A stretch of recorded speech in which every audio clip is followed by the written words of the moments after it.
ഒരു ബെഡ്റൂമിനെ സംബന്ധിച്ചിടത്തോളം പ്രധാനമായിട്ടും ഒഴിവാക്കേണ്ട ചില വസ്തുതകൾ ഉണ്ട്. അത് നമുക്ക് ബെഡ്റൂമിൽ പലതരത്തിലുള്ള നെഗറ്റീവ് എനർജികളും സമ്മാനിക്കും. അപ്പോൾ അതെന്തൊക്കെയാണെന്ന് വെച്ച് കഴിഞ്ഞാൽ, ഒന്ന് ബീമാണ്. ഇപ്പം നമ്മുടെ വീട്ടിൽ നമ്മൾ കിടക്കുന്നതിൻ്റെ ബെഡ്റൂമിൻ്റെ തൊട്ട് മുകളിൽ നമ്മൾ ഒരു ബീം ഉണ്ടെങ്കിൽ, അപ്പോൾ ചിലർ ചോദിക്കും അങ്ങനെ ബീമുകളൊക്കെ ഏതെങ്കിലും വീടുകളിൽ വെക്കുമെന്ന് ചോദിക്കും. അത് നിങ്ങൾക്ക് അറിഞ്ഞുകൂടാത്തത് കൊണ്ടാണ്. കൺസൾട്ടിങ്ങുമായിട്ട് പോകുമ്പോഴത്തേക്ക് നമ്മൾ ഒരിക്കലും ചിന്തിക്കാത്തതും പ്രതീക്ഷിക്കാത്തതുമായിട്ടുള്ള പല കാര്യങ്ങളും പല വീടുകളിലുമുണ്ട്. ഒരുപക്ഷെ മറ്റൊരാളുടെ അടുത്ത് പറഞ്ഞാൽ അവർ വിശ്വസിക്കത്ത് പോലും ഇല്ലാത്തതായിട്ടുള്ള ഒരുപാട് കാര്യങ്ങളുണ്ട്. അപ്പോൾ ഈ ബീമുകളുള്ള ഒരുപാട് വീടുകൾ ഞാൻ കണ്ടിട്ടുണ്ട്. അപ്പം ഇത്തരത്തിൽ നമ്മൾ കിടക്കുന്നതിൻ്റെ മുകളിൽ ഒരു ബീം വരുന്നത് പാടില്ല. പ്രത്യേകിച്ചും കപ്പിൾസ് കിടക്കുന്നതിനെ ക്രോസ് ചെയ്തുകൊണ്ട് ഒരു ബീം വരുന്നത് വംശപ്രകാരം ഒട്ടും നല്ലതല്ല. അപ്പോൾ എന്താണ്, ബീം ഒഴിവാക്കണം. അതുപോലെ തന്നെയാണ് ലഗേജ് സ്റ്റാൻഡ്. ചില ലഗേജ് സ്റ്റാൻഡുകൾ അടിച്ചിട്ട് അതിൻ്റെ താഴെ നമ്മൾ കട്ടിലിട്ട് കിടക്കുന്ന ഒരു ഇതുണ്ട്. അതും നമുക്ക് ഒട്ടും വംശപ്രകാരം നല്ലതല്ല. അടുത്ത ഒരു കാര്യം എന്ന് പറയുന്നത്, ബെഡ്റൂമിൽ ഉപയോഗിച്ചുകൂടാത്ത മറ്റൊരു കാര്യം എന്ന് പറയുന്നത് അക്വേറിയം. അക്വേറിയം ബെഡ്റൂമിൽ വെച്ചാക്കുന്ന ഒരുപാട് വീടുകൾ ഞാൻ നേരിട്ട് കണ്ടിട്ടുണ്ട്. ഒരു കാരണവശാലും വെള്ളം ബെഡ്റൂമിൽ പാടില്ല എന്ന് പറയുന്ന സ്ഥലത്താണ് നമ്മൾ ഒരു വലിയ അക്വേറിയം കൊണ്ടുവന്ന് വെച്ചിരിക്കുന്നത്. ഒരു കാരണവശാലും അക്വേറിയം ബെഡ്റൂമിൽ പാടില്ല എന്ന് ഫെങ്ഷുയിൽ പറയുന്നുണ്ട്. മിറർ, അതായത് നമ്മൾ കിടക്കുന്നത് കണ്ണാടിയിൽ കൂടി കാണുന്ന രീതിയിലുള്ളൊരു മിറർ ബെഡ്റൂമിൽ പാടില്ല. മിറർ പല സ്ഥലങ്ങളിൽ ഒരുപാട് ഗുണങ്ങൾ ചെയ്യുന്നുണ്ട്. ഉദാഹരണത്തിന് ഡൈനിങ് ഹാളിൽ നമ്മളുടെ ഡൈനിങ് ടേബിളിൽ വെക്കുന്ന ഫുഡുകൾ കാണുന്ന രീതിയിലൊരു മിറർ ഇരിക്കുന്നത് ഒരുപാട് ഗുണം ചെയ്യും. അതേസമയം ആ മിറർ തന്നെ ബെഡ്റൂമിലേക്ക് പോകുമ്പോൾ അത് ദോഷമായിട്ട് ഫലം ചെയ്യും.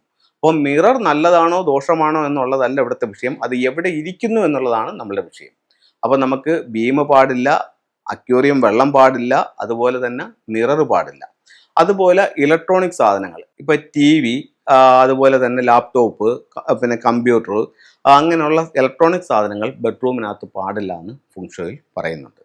അതുപോലെ തീരെ പാടില്ലാത്ത മറ്റൊരു കാര്യം എന്ന് പറയുന്നത്, ഒരുപാട് സ്ഥലങ്ങളിൽ ഒറ്റയ്ക്കിരിക്കുന്ന ചില പക്ഷികളുടെ ചിത്രങ്ങൾ, അല്ലെന്നുണ്ടെങ്കിൽ പിന്നെ ഒരു മാൻ, ഒരു മയിൽ, ഒരു കൊക്ക്, പിന്നെ ഒരു താറാവ്, അങ്ങനെയൊക്കെയുള്ളതൊക്കെ ഇരിക്കുന്നുണ്ട്. അപ്പോൾ ഇത്തരത്തിലുള്ള സ്റ്റാച്ചു നമ്മൾ എപ്പോഴും വെച്ചാലും അത് ജോഡിയായിട്ട് വേണം വെക്കാനെന്നാണ് ഫെങ്ഷുയിൽ പറയുന്നത്. ഒറ്റയ്ക്കാണ് നമ്മളതിനെ വെക്കുന്നതെന്നുണ്ടെങ്കിൽ നമ്മൾ ജീവിതത്തിൽ ഒറ്റപ്പെട്ടു പോകും എന്ന് ഫെങ്ഷുയിൽ പറയുന്നുണ്ട്. ഒറ്റപ്പെട്ടു പോകാനായിട്ട് പല കാരണങ്ങൾ കൊണ്ട് ഒറ്റപ്പെട്ടു പോകാം. ഒന്നുകിൽ ഇപ്പോൾ ഭർത്താവിന് വിദേശത്ത് ജോലിയാണെന്നുണ്ടെങ്കിൽ ഒരാൾ അക്കരയും ഒരാൾ ഇക്കരയും ആയിരിക്കാം. അപ്പോൾ ആ രീതിയിൽ നമുക്കങ്ങനെ വരാം. അപ്പോൾ ഇത്തരത്തിലുള്ള ഒരു 5 കാര്യങ്ങൾ പ്രധാനമായിട്ടും നിങ്ങൾ ബെഡ്റൂമിൽ ശ്രദ്ധിക്കേണ്ടതുണ്ട്. പറയാനാണെങ്കിൽ ഒരുപാട് കാര്യങ്ങളുണ്ട്. ഇതിൽ പ്രധാനപ്പെട്ട ഒരു 5 നിങ്ങളുമായിട്ട് ഷെയർ ചെയ്തതാണ്. ഇനി നമുക്ക് ബെഡ്റൂമിലൊക്കെ ഉപയോഗിക്കാവുന്ന ചില ഫെങ്ഷുയി ടൂളുകളിലേക്ക്, ബെഡ്റൂമിൽ മാത്രമല്ല സ്വീകരണ മുറിയിലേക്ക് ഉപയോഗിക്കാവുന്ന ചില ഫെങ്ഷുയി ടൂളുകളിലേക്ക് പോകാം. ഇപ്പോൾ ഞാൻ ഒരു ഡക്കിൻ്റെ കാര്യം പറഞ്ഞു. ഇത് സിംഗിളായിട്ടുള്ളത് നമുക്ക് വാങ്ങിക്കാനായിട്ട് കിട്ടും. ഇതിപ്പോഴത്തേക്ക് രണ്ടും കൂടെ ഒരു ഇതിൽ തന്നെ, ഒരു സെറ്റിൽ തന്നെ രണ്ടും കൂടി ഇരിക്കുന്നതായിട്ടാണ്. ഇത് സെപ്പറേറ്റ് ആയിട്ടുള്ളത് വാങ്ങിക്കാൻ കിട്ടും.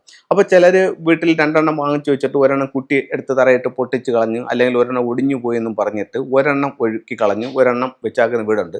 അങ്ങനെ വെക്കരുത്. അങ്ങനെയാണെങ്കിൽ പെട്ടെന്ന് തന്നെ ഒരു ജോഡിയും ഒരു പേരും കൂടെ ഒരെണ്ണം കൂടെ വാങ്ങിച്ച് അതിനെ പേറാക്കി വെക്കുന്നതാണ് ഏറ്റവും നല്ലത്. അപ്പോൾ ഇത് മണ്ടേരിയൻ ഡെക്സ്. ഇത് എവിടെ വെക്കാമെന്നുള്ളതാണ് അടുത്തൊരു ചോദ്യം. നമ്മൾ എന്ത് സാധനങ്ങൾ വെക്കുമ്പോഴും അതാത് സ്ഥലത്ത് വെക്കുമ്പോഴാണ് നമുക്കതിൻ്റെ റിസൾട്ട് കിട്ടുന്നത്. ഇത് സൗത്ത് വെസ്റ്റ് കോർണറിൽ വെക്കാം. ഇനി ബെഡ്റൂമിൽ വെക്കുന്ന മറ്റൊരു സിമ്പിൾ എന്ന് പറയുന്നത് മിസ്റ്റിക് നോട്ട് എന്ന് പറഞ്ഞൊരു സിമ്പിളാണ്. അപ്പം ഈ മിസ്റ്റിക് നോട്ട് സൗത്ത് വെസ്റ്റ് കോർണറിൽ വെക്കാം. ബെഡ്റൂമിൻ്റെ സൗത്ത് വെസ്റ്റ് കോർണറിൽ വെക്കാം. ഇത് എന്തിനു വേണ്ടിയിട്ടാണ് വെക്കുന്നത് എന്നുള്ളതാണ് അടുത്ത ചോദ്യം. ഇത് ഹസ്ബൻഡും വൈഫും കൂടെ നല്ലൊരു ആത്മബന്ധം ഉണ്ടാക്കാൻ വേണ്ടിയിട്ട് ഈ സിമ്പിൾസ് ഉപയോഗിക്കാം.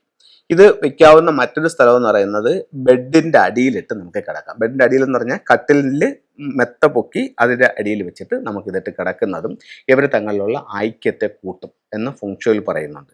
ഞാൻ ഈ പറയുന്ന ഓരോ കാര്യങ്ങളും എൻ്റെ അഭിപ്രായങ്ങളല്ല. ഇത് വാസ്തുവിലും ഫെങ്ഷുയിലുമായിട്ട് ഞാൻ പഠിച്ചതും ഞാൻ മനസ്സിലാക്കിയതുമായിട്ടുള്ള കാര്യങ്ങൾ നിങ്ങളുമായിട്ട് ഷെയർ ചെയ്യുന്നതാണ്. മറ്റൊരു സിമ്പിൾ എന്ന് പറയുന്നത് ഡബിൾ ഹാപ്പിനെസ് എന്ന് പറയുന്നൊരു സിമ്പിളാണ്. ഇത് കുടുംബത്തിൽ എപ്പോഴും ഒരു ഹാപ്പിനെസ്, ഒരു സന്തോഷം നിലനിർത്താനായിട്ട് ഈ ഒരു സിമ്പിൾ കൊണ്ട് സാധിക്കും. അപ്പോൾ അങ്ങനെയാണെങ്കിൽ എല്ലാ വീട്ടിലും ഇതൊരെണ്ണം വാങ്ങിച്ചു വെച്ചാൽ അതേ സാറേ എല്ലാവരും സന്തോഷമായിട്ടിരിക്കുമോ എന്ന അടുത്തൊരു ചോദ്യമുണ്ട്. ഇത് നിങ്ങൾ വെച്ച് നോക്കൂ, നിങ്ങൾക്ക് അതിൻ്റെ വ്യത്യാസങ്ങൾ അറിയാൻ പറ്റും. നമ്മൾ പുറമേ നിന്ന് കാര്യങ്ങൾ കേട്ടത് കൊണ്ടോ കമൻറ്റുകൾ പറഞ്ഞത് കൊണ്ടോ കാര്യമില്ല. നമ്മളിത് വാങ്ങിച്ചു വെച്ച് നോക്കുമ്പോഴാണ് നമുക്ക് അതിൻ്റെ വ്യത്യാസങ്ങൾ അറിയാനായിട്ട് സാധിക്കുന്നത്. അപ്പം എല്ലാവർക്കും എല്ലാ ഐശ്വര്യങ്ങളും ഉണ്ടാവട്ടെ എന്ന് പറഞ്ഞുകൊണ്ട് നിർത്തുന്നു. നന്ദി, നമസ്കാരം.